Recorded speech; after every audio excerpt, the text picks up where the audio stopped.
ngoja kwanza admire. Sina kapoa. I know you're thinking the same thing too. It's cool. It's fine. Oh, thanks. Okay, so welcome to today's video. Karibu sana. So, let's see. Today, as you have seen, the title of the video is education at what expense? At what expense are we educating our children? The other thing, I know I talk like 1 billion miles per hour. I am really trying so hard to slow down, manzi niko effort ndani hiyo kitu ya ku slow down kai. So at what expense are we educating our children? Okay, right? So first of all, I will start by saying education ni muhimu. Of course, yani watoto lazima wasome. It's very important for children to learn. They need to know how to calculate 2 plus 2. They do. They need to know when they start running a business and they are selling bread and then they are given 50 bob, they need to know, okay, squeeze hakuna to return 5 bob, but wakipawa so they need to do the math, okay, and know this plus this and this minus this, and they need to know English and grammar and Swahili, and they need to know how to communicate and basic life principles that are governing principles and understanding weather cycle and ni muhimu. Mimi sijakataa education is important, for sure it is important, but at what expense?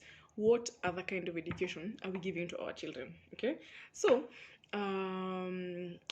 let me just start by saying, mimi nikiwa shule, by the way, nilikuwa primary shule, ilikuwa inaitwa Tender Care, and as I tell this story and explain how Tender Care was, try and see kama kuna ka irony about this name Tender Care. Let me know if you see the irony that I see in this story.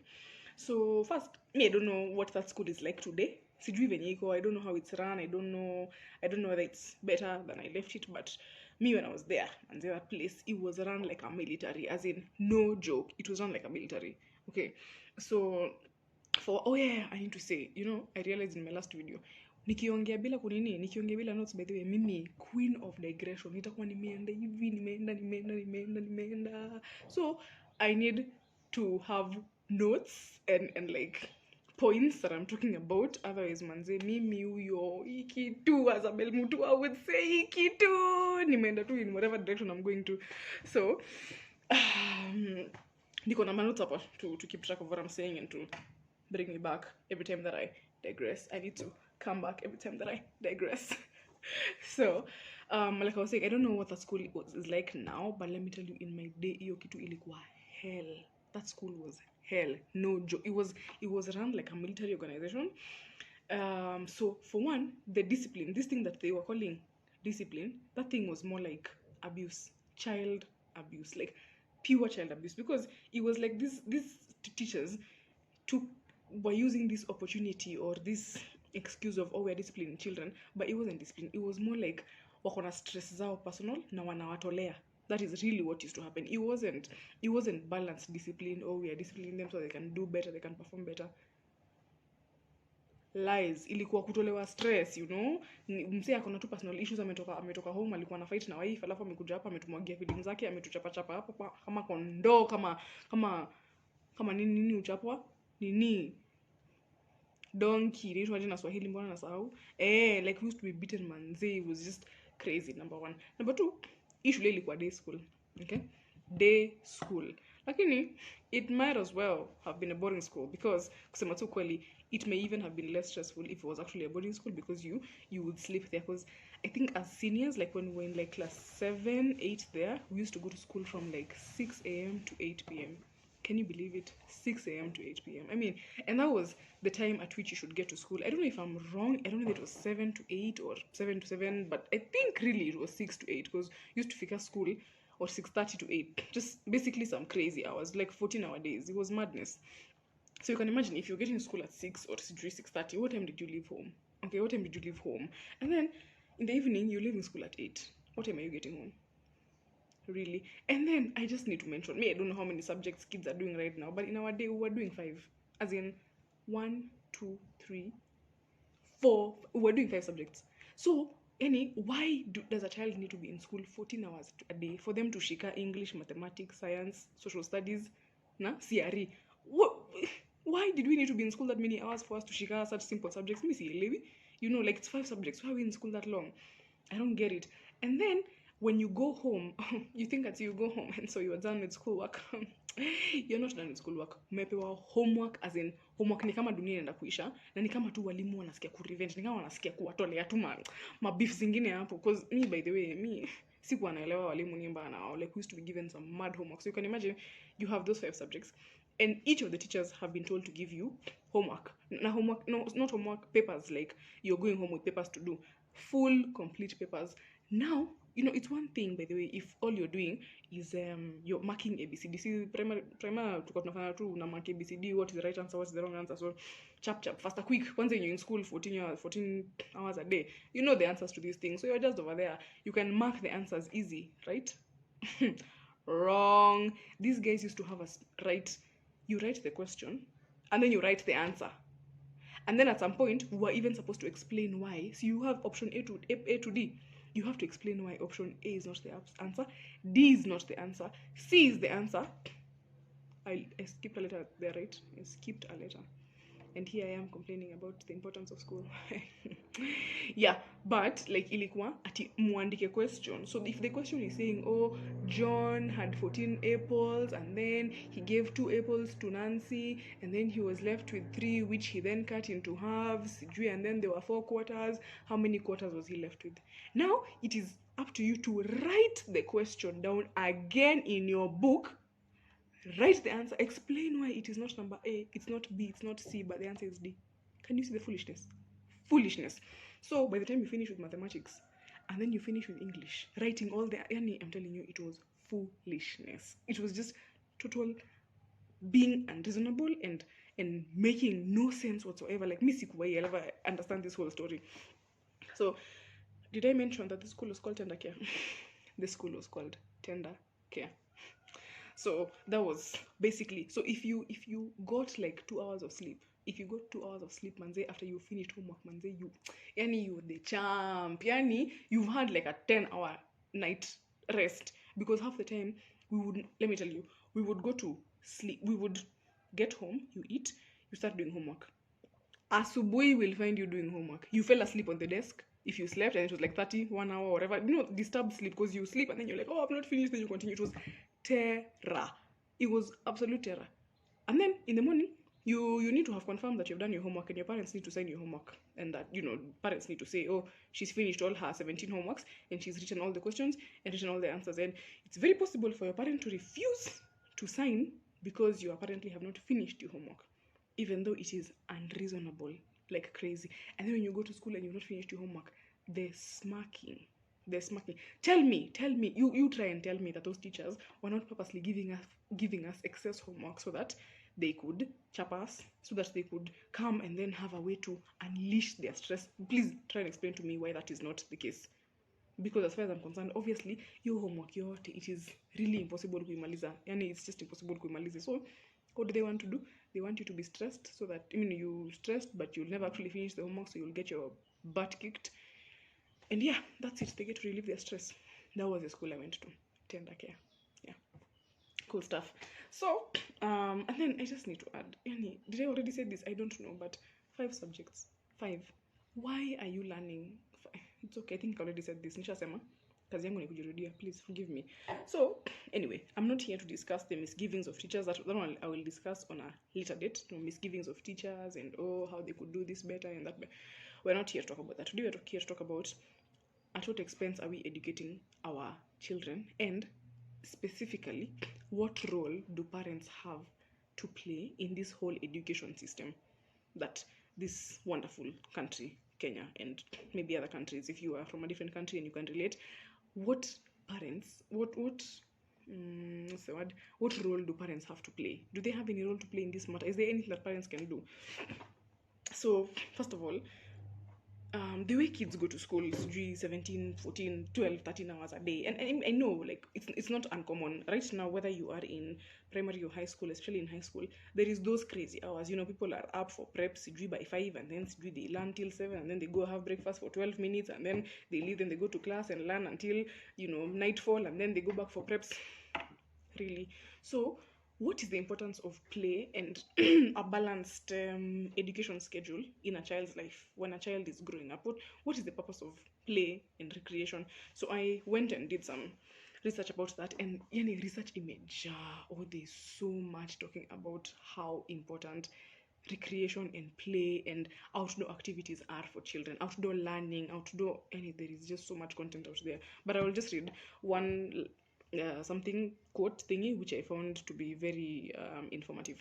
So it says, play and rest is a very important part of a child's well-being. Play is so important to optimal child development that it has been recognized by the UNHCR, that is the United Nations High Commission for rights of human rights.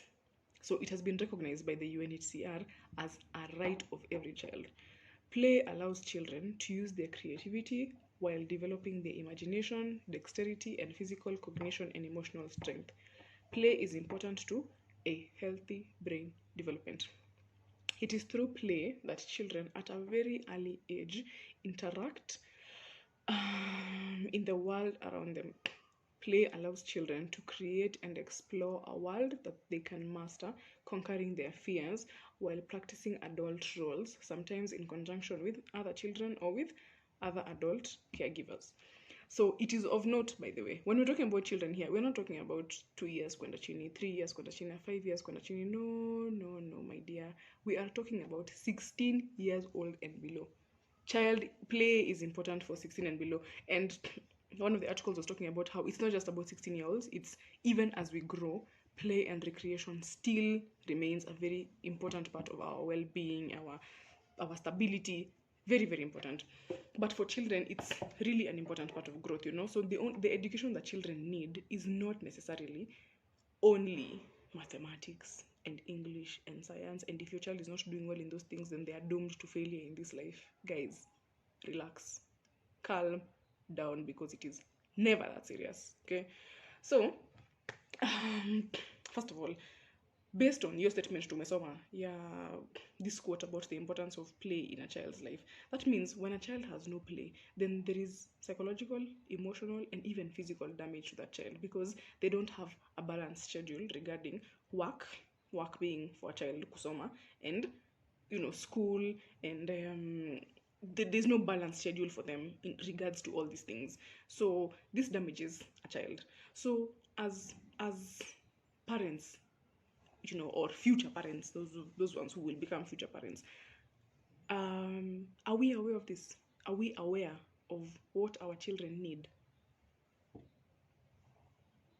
Are we aware that of the importance of a balanced, all-rounded schedule for our kids, right? And I will need to, of course, disclaim that, of course, Mimi Simzazi. But don't Mimi Simzazi. I was going to brag about how good I look, and I realized, there are parents out here who are slaying more than me. But the point is, what is the point? The point is Mimi Simzazi. However, I have been on the other side of the spectrum, as we all have. We've all been kids, so we can be able to speak from a children's point of view and how we are affected by certain things. And as we grow, we are able to see clearly how what I was, or the kind of upbringing that I had, or the kind of situations that I went through, and not just necessarily me, but even from discussions with other people, we're able to see this kind of situations and circumstances that we go through. How do they affect us growing up? How do they affect us? And what would we have liked to have as children? So I may not be a parent, but I am speaking from the point of view of that. What would I have liked to have, or what, based on myself and other people's experiences, what would we have liked to have as kids, right? Cool. So, what was I saying? So, are we aware of the importance of play and those kind of things in a child's life, in their cognitive, in their developmental state, capacity, whatever? Number two, parents must remember that there is a whole lot more to life, a whole lot more to education than mathematics and sciences.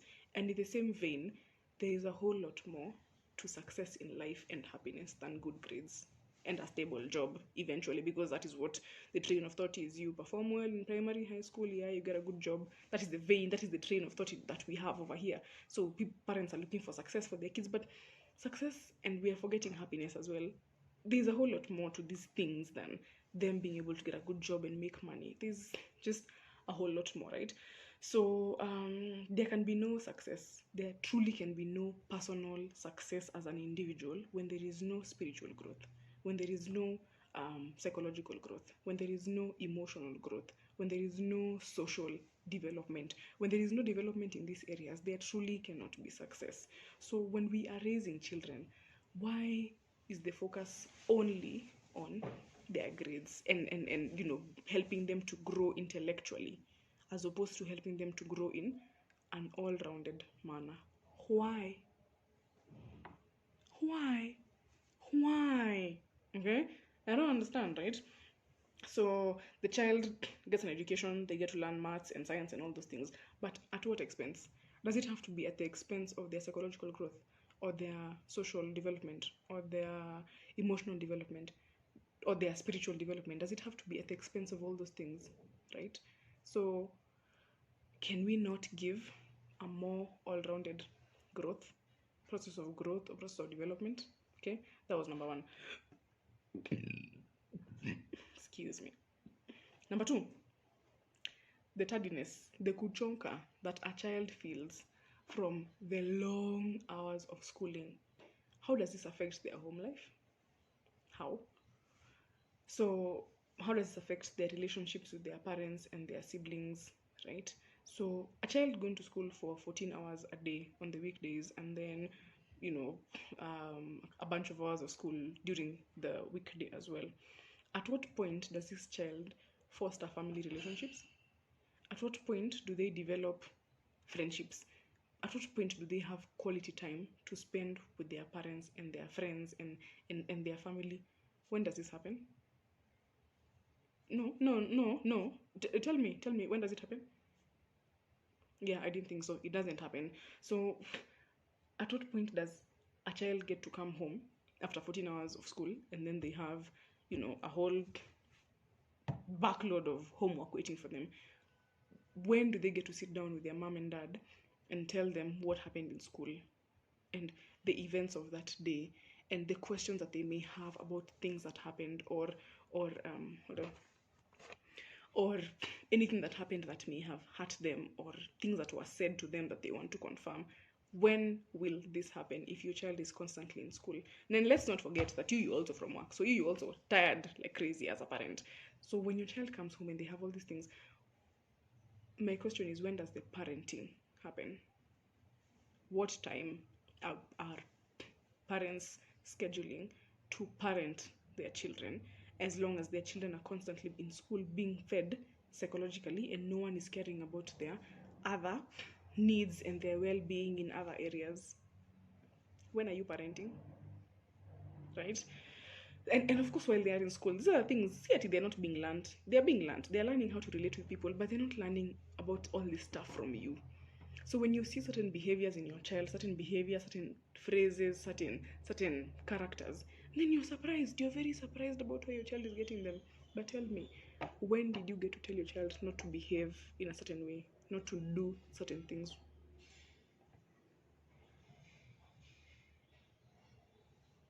When? Yeah, you didn't. So you can't be shocked, or oh, I don't know, I didn't taught you this way, I taught you better. You don't get to be that shocked if you don't ever get to spend quality time with your child, and teach them what you want them to do, or what kind of person you want them to be. By the way, imagine it didn't work like that. So my question at this point is, when does parenting happen? Cool. And then it is of note, by the way, that the years during which a child is in school, in primary school all the way till high school, and look at me digressing, but I need to say this.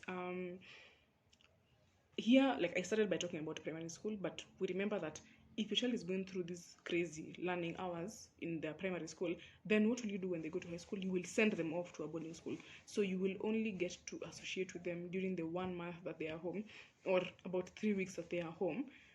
And then you will still say you're parenting them when they have been away from you they are only with you for a third. Is it even a third? Is it even a quarter? Because they're in school for 9 months and you are with them for 3 months. So yeah, a quarter. They've been with you for a quarter of the time. and it's not like they're really with you, because you and that quarter of the time you're working, while them they are home. So they're not with you. Your children have not been with you since they were kids, and now they are grown-ups. They have not been with you. I will come back to that point later, but the point that I was trying to make here is the schooling that happens in a child's life is happening during the most formative, most critical points of their development, right? Whether it is during their preteen, their childhood, their preteen, their teens, and now they become youths. Okay, so a child has grown up, being in school, and focusing on school, and everything's just about learning and focusing on learning and being great and performing well. That's all the emphasis that has been put on their lives. So because they never had a chance to actually talk about how they feel and things that are happening in school, first of all, you probably don't even know your child. You don't know what they're going through in school. You don't know what makes them happy, what makes them sad, what hurts them. You have no idea. Okay, because you just focused on their grades and their performance. So during those years, it is those critical years when lines of communication are developed, where a child learns whether they can or they can't communicate with their parent. It is during those years that those formative and very important lessons are learned about communication, and the relationship with parents is built. So when your child has been in school and basically has seen and learned that they cannot communicate with their parent, how is it possible that now when they are in their teens and everything is now sensitive, how will they talk to you who has not been there about these very matters? How? So once your child is now a teen and an adult, and they are always spending time in their bedroom, they are always on their phone, and then you are surprised, you wonder your child never wants to talk to us, they never want to come and sit with us. But to be honest, why should they? What culture have you set up in that house? What freedom have you set up in that house, in the environment where your child is, where they feel like, I want to be with mom and dad because I want to talk to them about 1, 2, 3, 4? Have you set up those kind of freedoms for them to be interested and be willing to talk?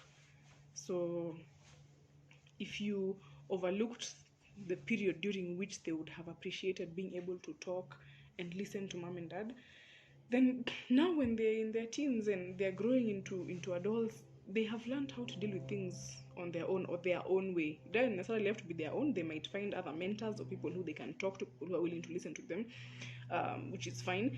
It could also be bad if their mentors are just peers of the same age who can't really give balanced advice, because they're all the same age. So what wisdom do they really have? I am digressing, so let me just come back. So my point here is,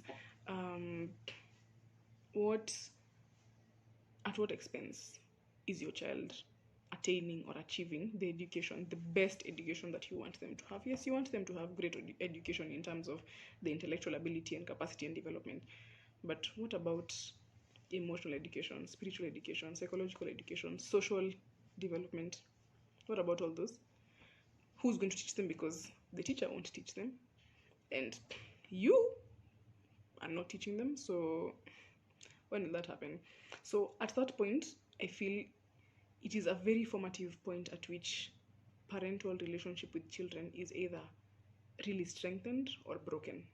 It is the foundation of the relationship between parents and children. Not to say that if that happens, a child can never have a relationship with their parents. Not to say that, but only to say that it is much harder in the future, right? I mean, if you didn't talk kitambo, talking about bigger things is only going to become harder. I'm digressing again. So question at this point, at what expense is your child getting the education that you are giving them, the education that you want them to get?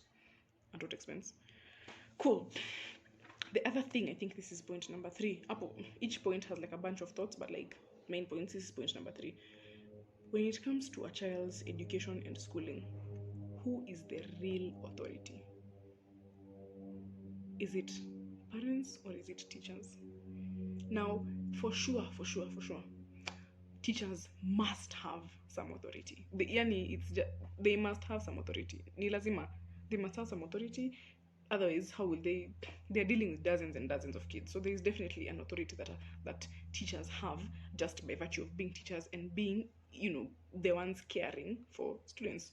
For sure, there is that authority that they have, but is their authority relative or is it absolute? Is it not relative?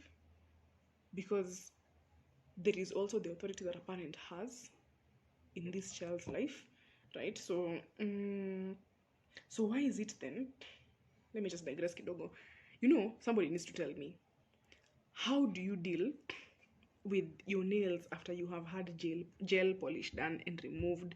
As in, manze, because once you remove gel polish, as in me, my nails, by the way, they struggle. I don't think you can see, but like they peel, and as in me, I see people constantly having gel on their nails or they stick on nails. Like, how do you manage to have, now when you don't want to have anything on your nails, how do you manage to have good nails? Just complete digression. Yani, please, ukiwa tu na points na pointers na venye unaweza nisaidia hapa, please nisaidie tafadhali, I will really appreciate. Back to what I was saying. So I was saying, who is the real authority, right?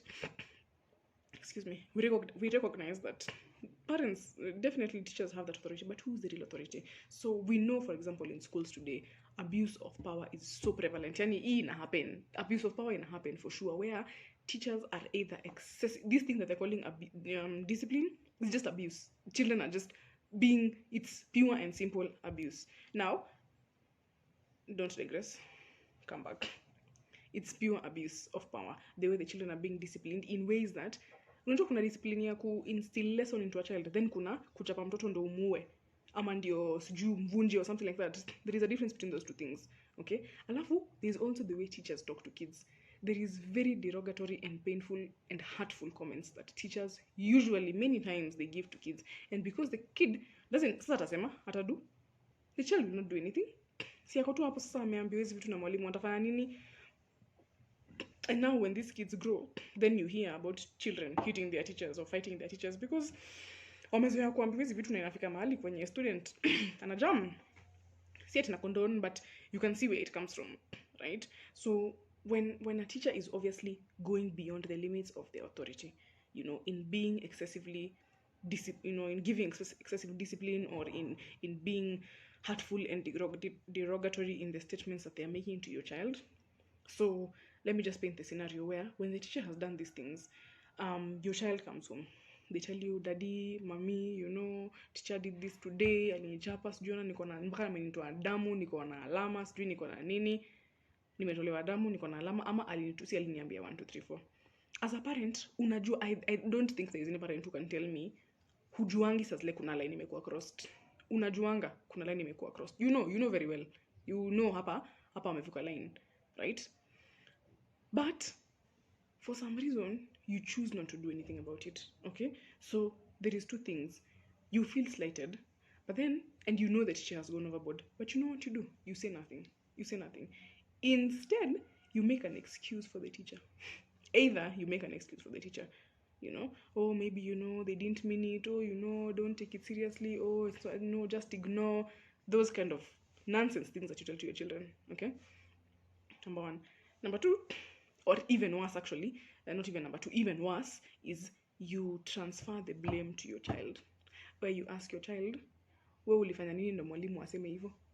Ulifanya nini ndo mwalimu akuchape hivyo? Wewe ulifanya nini?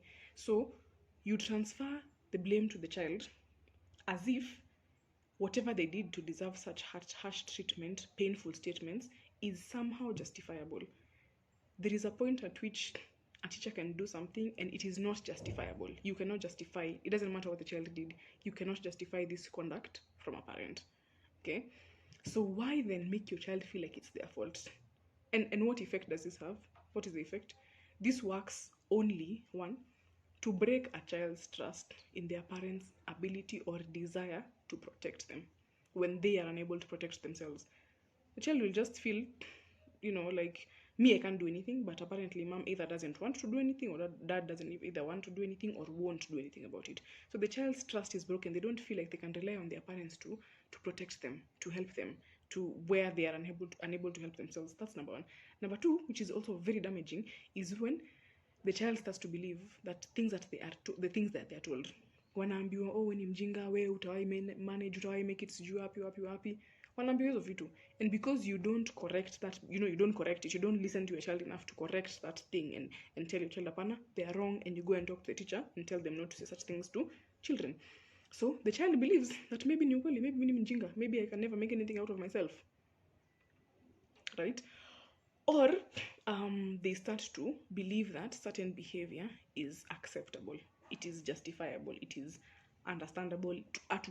Hatujakata your behavior, by the way, inaweza fanyika, and then you have children being in emotionally abusive relationships or physically abusive relationships because their parents did not teach them where to draw the line, did not teach them that no matter who the authority is, whoever it is, doesn't matter who the authority is, the child has not been taught that this authority has no authority, this person has no authority to go beyond certain markers.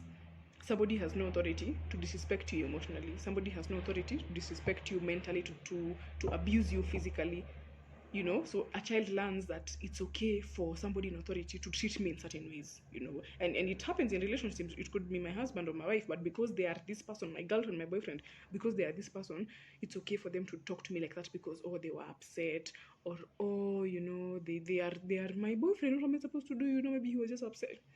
All those kind of excuses. The same way you made excuses for the teacher is the same way this child would make excuses for whatever situation they find themselves in, and whatever person is treating them in ways that they should not be accepting. Okay? About abuse, that is a whole other topic, and abuse and parental reaction to abuse, manze, topic ingine hapo moto, but I will save it for another time because, again, digression. Number 2, digression.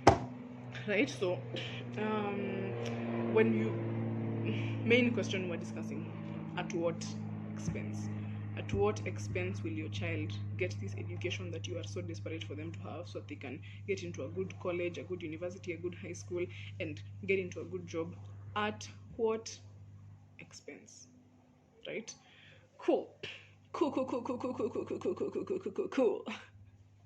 Okay, so and the main, I think, thing that I was discussing here is why are parents so scared of teachers? Like, mimi sijawahi elewa, by the way, ni aje parents wao wanaogopa teachers in such ways. Like, you can watch your child being mistreated or disrespected in a whole bunch of ways, but hutasema, you don't have the courage to stand up for your child in certain ways. Maybe, by the way, mimi sijawahi elewa hiyo kitu. I don't understand it. I figure that kitambo, especially, parents, there was this reverential fear for teachers. Very interesting fear, like mwalimu alikuwa kama Mungu mdogo, just a small little god. Akionekana tu mali kwa barabara na ulikuwa hapo, sijui uanze kubow down, ama sijui uanze kukimbia, sijui uanze kwenda wapi. Hivyo ndo venye wazazi walikuwa when it comes, this is how parents of those days, teachers rather, of those days were revered and viewed and all that. But is it really the right way? As in, you as a student, did you enjoy that kind of relationship with your teacher? Did you? Probably you did not. So in the case, for example, so point is, parents, speak up. And thus, as we grow, let us realize that teachers do not have absolute authority over our children. They have relative authority. We as parents, though I'm not one, as parents, we have a say in what happens with our children. So if you're not, for example, comfortable with unreasonable school hours that your child has to endure, speak up. If you're not comfortable with the excessive discipline that is being given to your child, speak up. If your child needs a day off from school to go and attend an important event of some kind, and it's important to you people as a family, it's important to them as an individual, speak up. If you don't want your child engaging in certain activities, whether it's for religious reasons or for personal reasons or for moral reasons or for whatever reasons, speak up. That is where your authority comes in as a parent. You don't just sit and accept everything. I don't know if you guys remember the story of this kid who, I think in school, he was being asked to do what? I'm so thirsty. Hold on.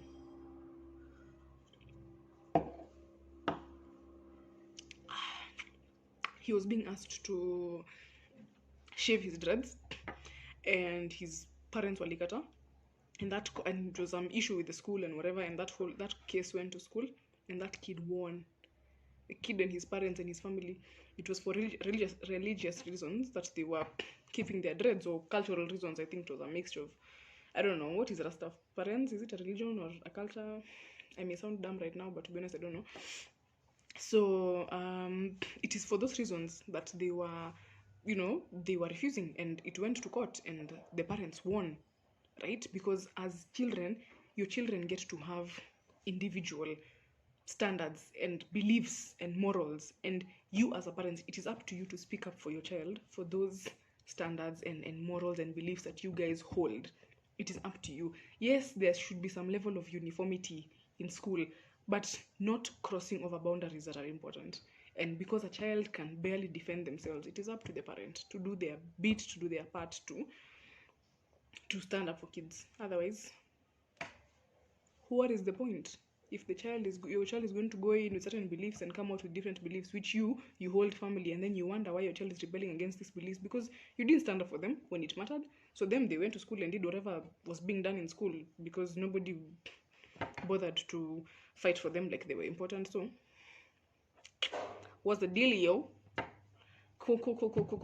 So yeah, so I think that was it. Main question: at what expense? At what expense is your child receiving the education they're receiving? Is it at the expense of all other necessary development? Yes, they're developing intellectually while they're in school, but are they developing socially as good people? Are they developing morally? Are they developing spiritually? Are they developing psychologically?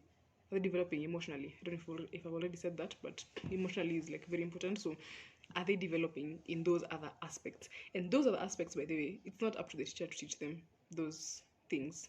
The teacher will not teach them. It's up to you as a parent. So if you give up your child for 17 hours in the day, at what point are you going to teach them how to be all-rounded and therefore genuinely successful and genuinely happy people? When will that happen, right? So is it at the expense also of your relationship with your child? Are you giving them intellectual education in school at the expense of your very relationship with them? Are you giving them this education at the expense of their own self-esteem and their own self-worth and their own belief of what they deserve? At what expense? Education at what expense? And that is a wrap. I'm done. Thanks for listening to this video until now. Let me tell you something. Mimi nilikuwa najua hii video itakuwa 15 minutes, lakini who am I? Leo hata inafika 40 minutes. So kama umewatch to 40 minutes, thanks for watching that entire 40 minutes. I hope it was informative. I hope you could relate in some ways. If you agree with some of what I said, feel free to leave a like. If you disagreed, feel free to leave a like, and also comment on why you disagree or why you agree. If you grew up in a household where different, education is viewed differently by different parents. If education was life in your house and you had to perform and that was everything, leave a comment below. If you feel like you guys were balanced in terms of education, leave a like below. If you are a parent and you are trying to do things different from what happened with you, leave a comment or a like. Just let me know. Let me know. Thanks for watching up to the end. I appreciate it. Do the usual, like, subscribe, kila kitu. I'll see you next time.